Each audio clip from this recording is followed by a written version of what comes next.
భూమి అంతట ఒకే భాష ఒకే మాట ఉండెను. మనకొక పట్టణం కట్టుదాం,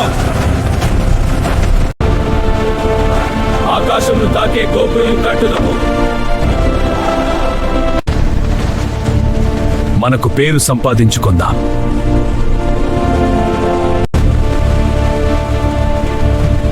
ఇదిగో ప్రజలు ఒక్కటై ఉన్నారు. దేవుడు వారి భాషలను కలవరపరచెను. ఏమిటి పాపాలు కూర్చోబులతేవ్, ఏమిటి టాబ్లెట్స్? నీవేమంటున్నావు? అర్థం కావడం లేదు. వారు భూమి అంతట చెదరిపోయిరి. ఆ స్థలమునకు బాబేలు అని పేరు పెట్టిరి.